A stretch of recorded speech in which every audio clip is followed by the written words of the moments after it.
নমস্কাৰ এই মুহূৰ্তত জনাইছো অসমৰ প্ৰত্যেকগৰাকী জনসাধাৰণৰ বাবে কেইবাটাও গুৰুত্বপূৰ্ণ খবৰ। আজি হৈছে 28 জুন। আজি আমাৰ প্ৰথমটো গুৰুত্বপূৰ্ণ খবৰ।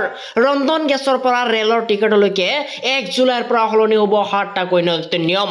এই মুহূৰ্তত জনাইছো ৰাজ্যবাসীৰ বাবে এক ডাঙৰ খবৰ, লাখ লাখ লোকৰ বাবে আহি গৈছে এক ডাঙৰ খবৰ। 1 জুলাইৰ পৰা আহিব 7টা নতুন নিয়ম। ৰন্ধন গেছৰ পৰা এটিএমলৈকে আহিব পৰিৱৰ্তন।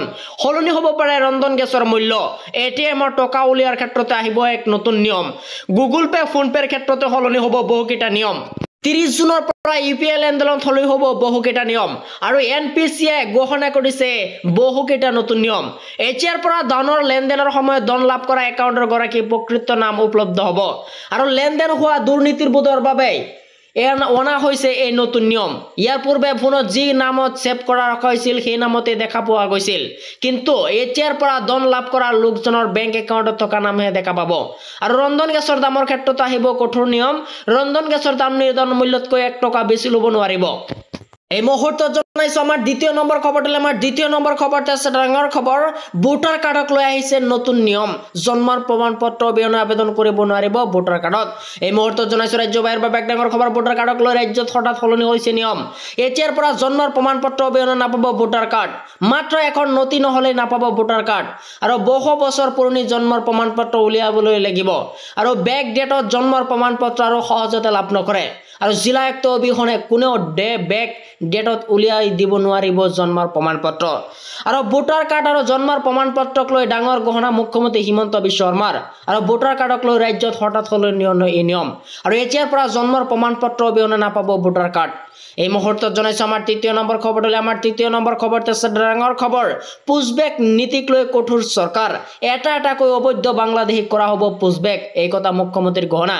এই মুহূৰ্তত জনাইছো ৰাজ্যবাহীৰ বাবে এক ডাঙৰ খবৰ। ৰাজ্যত অবৈধ বাংলাদেশীক লৈ এবাৰ কঠোৰ চৰকাৰ। পুনৰ 20 গৰাকী অবৈধ বাংলাদেশীক পুছবেক অসম চৰকাৰৰ।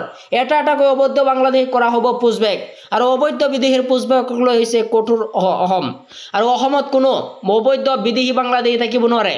আৰু এটাকৈ বিচাৰি উলিওৱা হ'ব অবৈধ বাংলাদেশী বিদেশীক। আৰু তীব্ৰ গতিত আমি বাংলাদেশীক পুছবেক কৰি আছো। আৰু অবৈধ স্বামী বিচৰাৰ দৰে এটাকৈ বাংলাদেশী বিচৰা কৰা হ'ব। আৰু ৰাজ্যত অবৈধ বাংলাদেশীক লৈ কঠোৰ হৈছে অসম চৰকাৰ। এই মুহূৰ্তত জনাইছো আমাৰ 5 নম্বৰ খবৰটোলৈ। আমাৰ 5 নম্বৰ খবৰটো আছে ডাঙৰ খবৰ। 18 বছৰৰ ওপৰত কোনো লোকে এতিয়াৰ পৰা নাপাব আধাৰ কাৰ্ড। কেবিনেটত মুখ্যমন্ত্ৰী হিমন্ত বিশ্ব শৰ্মাৰ এক ডাঙৰ ঘোষণা। আৰু 18 বছৰৰ ওপৰৰ লোকে আধাৰ কাৰ্ডৰ বাবে কৰিব নোৱাৰিব এপ্লাই। প্ৰাপ্তবয়স্ক লোকে এপ্লাই কৰিব নোৱাৰিব আধাৰ কাৰ্ডৰ বাবে। শিশুৰ বাবে এপ্লাই কৰিব পাৰিব আধাৰ কাৰ্ডত। আৰু বিদেশী মানুহ যাতে আধাৰ কাৰ্ড নাপায় তাৰ ব্যৱস্থাৰ বাবে আধাৰ ভোটাৰ ল'বলৈ লাগিব জন্মৰ প্ৰমাণ পত্ৰ। জিলা আয়ুক্তই প্ৰত্যক্ষভাৱে চাব এই বিষয়টো। আৰু জিলা আয়ুক্তই নিজে প্ৰত্যক্ষ কৰি প্ৰয়োজনত প্ৰাপ্তবয়স্ক দিব আধাৰ কাৰ্ড। 18 বছৰৰ ওপৰৰ লোকে আধাৰ কাৰ্ড কাৰ্ডৰ বাবে কৰিব নোৱাৰিব এপ্লাই। আৰু প্ৰাপ্তবয়স্ক লোকে এপ্লাই কৰিব নোৱাৰিব আধাৰ কাৰ্ডৰ বাবে।